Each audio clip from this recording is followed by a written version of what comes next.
Hello guys, खोज channel पर आपका स्वागत है। खोज चैनल आज आपके लिए लेकर आया है एक ऐसी मोटिवेशनल स्टोरी जो हमें यह शिक्षा देती है कि एकता में ही ताकत होती है और हमें हमेशा बड़ों की बात माननी चाहिए।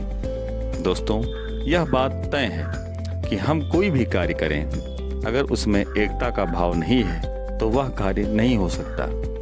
हमें यदि जीवन में आगे बढ़ना है तो इन आदर्शों को जरूर मानना है। और दूसरी सीख कि हमें बड़ों की बात अवश्य माननी चाहिए।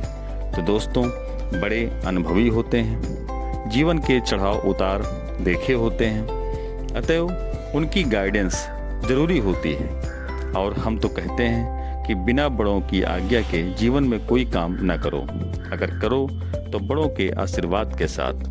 तो दोस्तों, अधिक समय नष्ट न करते हुए चलते हैं कहानी की तरफ। लेकिन उससे पहले दोस्तों, अगर चैनल को सब्सक्राइब नहीं किया है तो प्लीज़ चैनल को सब्सक्राइब अवश्य करें। धन्यवाद। दोस्तों, पुराने समय की बात है। एक जंगल में बहुत बड़ा बरगद का पेड़ था। उस पेड़ पर बहुत सारे कबूतर रहते थे। वो जंगल में घूम घूम कर भोजन की तलाश करते और अपना पेट भरते थे। उन सभी कबूतरों में एक बूढ़ा कबूतर भी था। बूढ़ा कबूतर बहुत ही समझदार था, इसलिए सभी कबूतर उसकी बात माना करते थे। एक दिन उस जंगल में कहीं से घूमता हुआ एक बहेलिया आया। उसकी नजर उन कबूतरों पर पड़ी। कबूतरों को देखकर उसकी आंखों में चमक आ गई और उसने अपने मन में कुछ सोचा और वहां से चला गया। लेकिन बूढ़े कबूतर ने उस बहेलिये को देख लिया था। दूसरे दिन भरी दोपहर में सभी कबूतर पेड़ पर आराम कर रहे थे। उस दिन वह बहेलिया फिर आया और उसने देखा कि गर्मी की वजह से सभी कबूतर पेड़ पर आराम कर रहे हैं। उसने बरगद के नीचे जाल बिछाकर उस पर कुछ दाने बिखेर दिए और दूसरे पेड़ के पीछे छुप गया। कबूतरों में से एक कबूतर की नजर उन दोनों पर पड़ी। दोनों को देखते ही उसने सभी कबूतरों से कहा कि देखो भाइयों, आज तो किस्मत ही खुल गई। हमें आज भोजन की तलाश में कहीं जाना नहीं पड़ा, उल्टा भोजन ही हमारे पास आ गया। चलो चलकर मजे से भोजन करते हैं। गर्मी से बेहाल और भूख से परेशान कबूतर जैसे ही नीचे उतरने लगे, बूढ़े कबूतर ने उन्हें रोका, लेकिन किसी ने भी उसकी बात नहीं मानी और नीचे जाकर दाना चुगने लगे। बूढ़े कबूतर की नजर अचानक पेड़ के पीछे छिपे बहेलिये पर गई और उसे मादरा समझते देर नहीं लगी। लेकिन तब तक बहुत देर हो चुकी थी। दाना चुगकर कबूतर उड़ने की कोशिश करने लगे, लेकिन सभी जाल में फंस चुके थे। कबूतर उड़ने की जितनी कोशिश करते उतने ही जाल में उलझते जाते। कबूतरों को जाल में फंसा देखकर बहेलिया पेड़ के पीछे से निकल आया और उनको पकड़ने के लिए उनकी ओर बढ़ा। यह देखकर सभी कबूतर डर गए और बूढ़े कबूतर से मदद की गुहार करने लगे।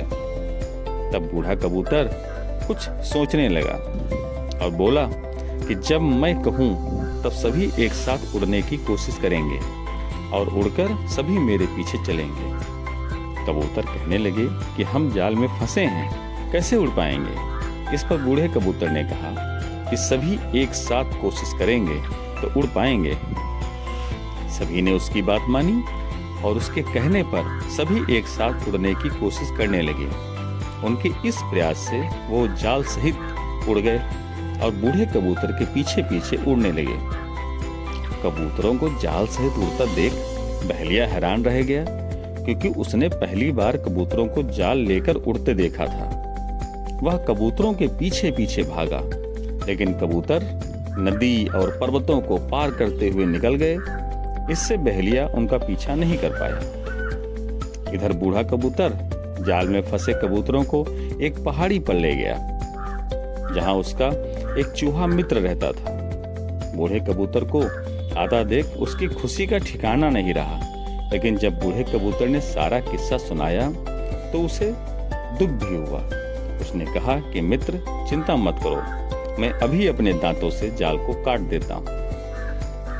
और दोस्तों, उसने अपने दांतों से जाल को काटकर सभी कबूतरों को आजाद कर दिया। कबूतरों की खुशी का ठिकाना नहीं रहा। सभी ने चूहे को धन्यवाद दिया और बूढ़े कबूतर से क्षमा मांगी।